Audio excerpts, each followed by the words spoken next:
My name is Maggie, and I'm a 29-year-old employee at a company. This year, I married my husband William after dating for over 2 years. We began our married life in the apartment I have lived in since my single days, a gift from my father when I first started working. With my brother and his wife deciding to live with our parents, I took the opportunity to start a new chapter in my life by moving out. My father, not lacking in resources, bought me an apartment near our family home. Whether he intended to provide support or simply keep me close, I found myself in a wonderful, spacious apartment. William, on the other hand, had been living in a small apartment, which became too cramped for both of us. As soon as we decided to get married, he moved into my larger space.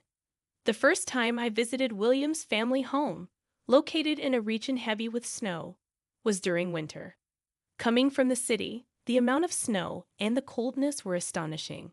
His family's house felt like something out of a fairy tale, with my mother-in-law and brother-in-law living there. In the past, when my father-in-law was alive, they lived as part-time farmers, surrounded by fields and distant neighbors. What surprised me even more was that the toilet and bath were located outside the house. While I could tolerate it for occasional visits, the idea of living there long-term, especially during harsh winters, seemed inconvenient and challenging. It took courage to venture out to the toilet in the middle of the night, and I worried about catching a cold after showering in dropping temperatures. During my visit for our marriage ceremony, I didn't stay overnight, so I didn't experience the full hassle of the outdoor facilities. However, my mother-in-law and brother-in-law were kind and welcoming, which eased my concerns about living there. Although we wouldn't be living together, I wanted to build a harmonious relationship with them. Yet something nagged at me.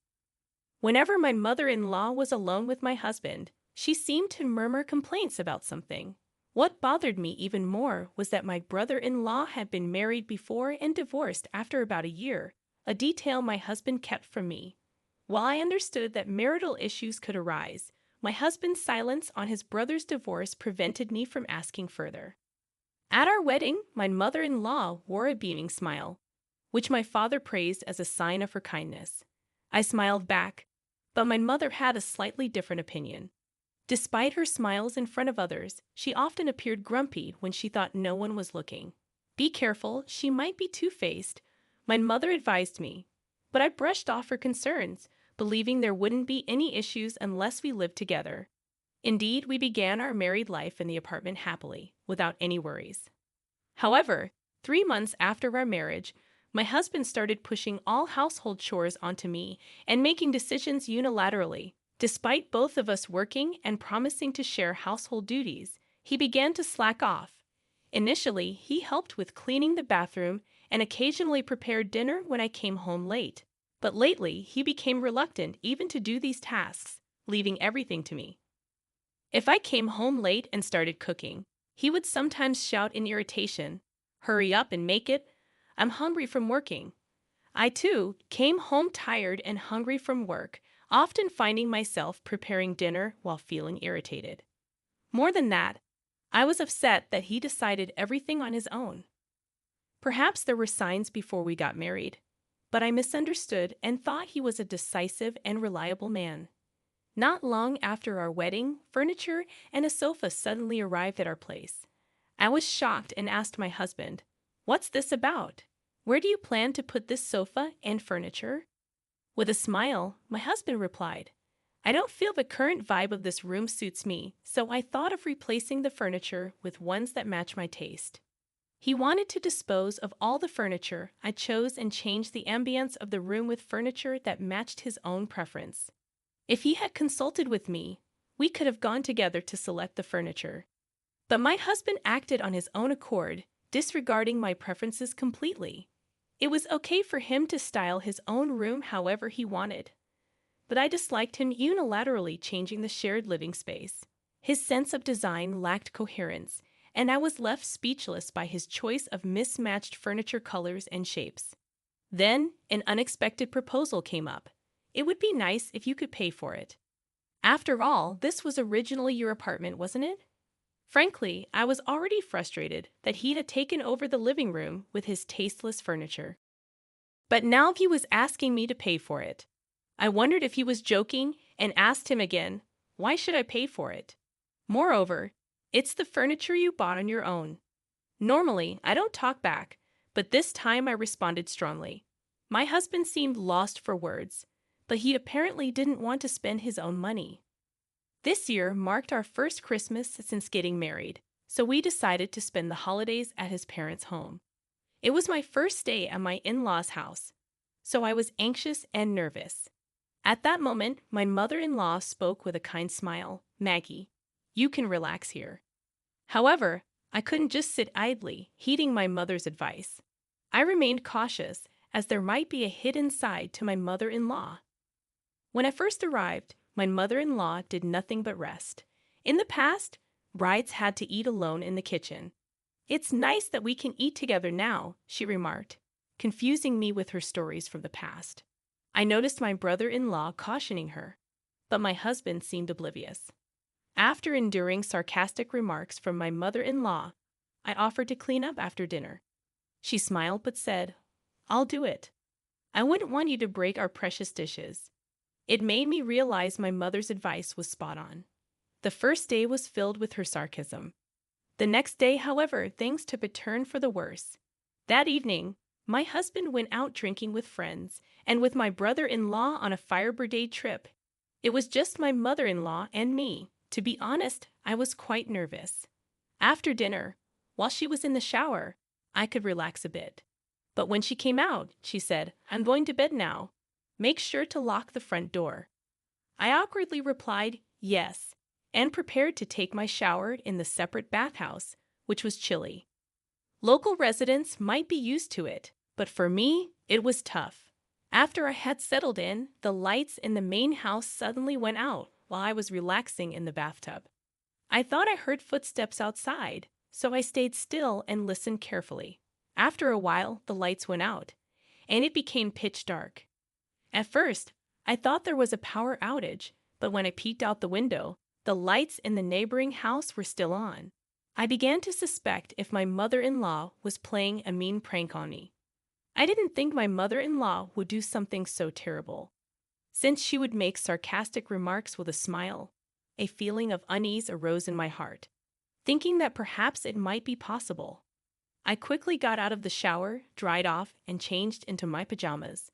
The room was pitch dark initially, and I couldn't see anything, but as my eyes adjusted, the moonlight illuminated the room, allowing me to change. While thinking, what a childish prank to pull. I tried to open the door to go outside, but no matter how hard I pushed, it wouldn't budge. Even body slamming the door didn't help. Panic set in. There was a window, but it was barred from the outside. Fortunately, I had my smartphone with me. I tried to call my husband for help, but he didn't answer. On the third attempt, my husband finally answered the call and suddenly shouted loudly, "Why are you bothering me? Can't you see I'm enjoying myself right now?" It seemed my husband was drunk, but I desperately needed his help, so I pleaded with him.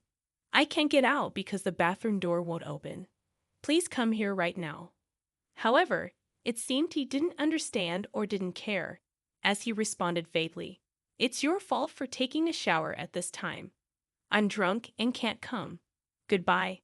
After he hung up, I tried calling him multiple times, but it appeared he turned off his phone.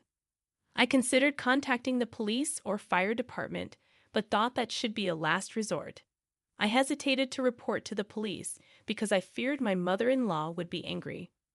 First, I tried to find a way to escape on my own. I thought maybe if I shouted out of the bathroom window, someone passing by might notice. However, the window had frozen shut. My husband had mentioned that the pipes sometimes freeze. If I were to be trapped here all night, I might freeze to death. Just as I was reluctantly about to call the police, I heard a voice from outside. "Has the breaker tripped and the lights are out?" "Hello, is anyone inside?" Hearing that voice brought relief. I heard a knocking sound, realizing someone outside was trying to help. And soon enough, the door was opened. I thanked the old man. He sighed and said, "She never learns, does she?" Trying to torment her daughter-in-law again. This old man was a neighbor to my husband's family home. a distant relative of my husband's, and he guided me to his house. Seeing me, his wife looked surprised. After the old man explained the situation, she invited me in. Looking lost for words, the old lady offered me a blanket since I was only in pajamas and served warm tea. Once I had calmed down, the old man told me about my mother-in-law's history of tormenting daughters-in-law. Your mother-in-law has a habit of bullying her son's wives. She's locked several in the bath before. The wife of the eldest son was locked in the bathroom multiple times and eventually left the house. Not only the wife of the eldest son, but when my husband had a different fiancé before, the mother-in-law locked her in the bathroom as well. The old couple had noticed the bathroom light shining in the darkness and grew suspicious, which is why they came to check. The old couple next door knew that my mother-in-law had trapped others in the bathroom in the past, and it seemed they had come to the rescue on several occasions. They were aware of our marriage and seemed to be concerned that my mother-in-law might pull the same kind of prank again. Since it was already late and the main house was locked, I decided to stay with the neighbors for the night. The next morning, I was awakened by the sound of an ambulance siren. As I quickly looked out of the window, I saw an ambulance arriving at my in-laws' house, and my husband was standing still by the detached bathroom. I headed in that direction too, thinking that my husband might have mistakenly believed I was still trapped in the bathroom and called the ambulance. Of course, no one was in the bathroom. I felt sorry for the paramedics who had been called out because of my husband's mistake. When I approached my husband, he began shouting as soon as he saw my face. "Why is my mother lying down there? Weren't you trapped in the bathroom?" Shocked by those words, I peeked into the bathroom, and sure enough, I could see a figure lying down with arms and legs outstretched. The woman being spoken to by the paramedics sat up, touching the back of her head. It seemed her life wasn't in danger, and from her figure, I recognized that it was my mother-in-law. I didn't understand why she was there, but one of the paramedics explained. She appears to have hit her head and lost consciousness. We'll take her to the hospital for a checkup. It seems she slipped on the soap that was on the floor and hit her head. In my panic when the lights went out, I might have scattered things like soap on the floor. I couldn't clean it up in the dark, and it seems my mother-in-law slipped on that soap. In the early morning, she probably entered the bathroom to check on me and slipped and fell because of the soap. As my mother-in-law was being carried past on a stretcher, she glared at me with a stern expression. When my husband was taken to the hospital in an ambulance, the neighbors approached and spoke to me. "I'm glad nothing happened to you. It's divine punishment for the harassment you faced as a daughter-in-law." I thanked the neighbors again, realizing that if it weren't for the old man, I might have been the one in the ambulance. I quickly changed and informed my brother-in-law that my mother-in-law had been taken to the hospital. He said he was heading to the hospital right away. Alone, I went to the detached bathroom and reflected on the previous night's events. At the bathroom door, there was a stick used to bar the door shut. This was why I couldn't get out. That afternoon, my mother-in-law returned home with my husband and brother-in-law, and she directed her anger at me. "Because you left the bathroom without telling me this happened." As I thought of responding, my husband also showed his anger. Exactly. If Maggie had just stayed in the bathroom, my mother wouldn't have suffered like this. However, my brother-in-law angrily countered both my husband and mother-in-law. "What are you both thinking? Stop this cruel game of locking my sister-in-law in the bathroom." Later, my brother-in-law reappeared with a travel bag and told my husband and mother-in-law, "I'm done taking care of my mother. I'm leaving this house. Do as you please." Unable to bear it any longer, I asked my brother-in-law, "I'm also leaving. Could you drop me off at the nearby station?" My husband desperately tried to stop me. "Who said you can just leave?" I responded firmly, "Let's get divorced. Did you help me when I begged yesterday? I'll get the divorce papers ready." I got into my brother-in-law's car, and he drove me to the nearest station. He apologized repeatedly. "I'm truly sorry, Maggie. I never thought you would suffer like this. Those cruel people are now strangers to me." I returned to my apartment, prepared the divorce papers, and packed my husband's belongings. He was shocked to see his belongings packed when he returned, thinking my mention of divorce was a joke. Seeing the divorce papers infuriated him. You want a divorce over something so trivial. You weren't injured, were you? Realizing that words were wasted on him, I quietly handed him the divorce papers. Reluctantly, he signed. My husband left my apartment, but it seems he doesn't have the money to rent another place or hasn't yet found a place to stay. The truth is, throughout our married life, my husband was reliant on my income, squandering his own salary and even accumulating debt. After being kicked out of the house, my husband initially stayed with a coworker from his company. However, over time, even that coworker grew distant from him, and it seems he lost all the people who were willing to support him. Losing his home, running from debt collectors, and even losing his job, my husband has been put in a dire financial situation. My mother-in-law has also become the subject of rumors in the neighborhood, saying she harassed her daughter-in-law to the point of divorce. She seems to be avoided by others, and I heard from my brother-in-law that she is living a life of solitude, much like my husband. Furthermore, since my brother-in-law also left the house, she has to make ends meet with just her pension, putting her in a financially difficult situation.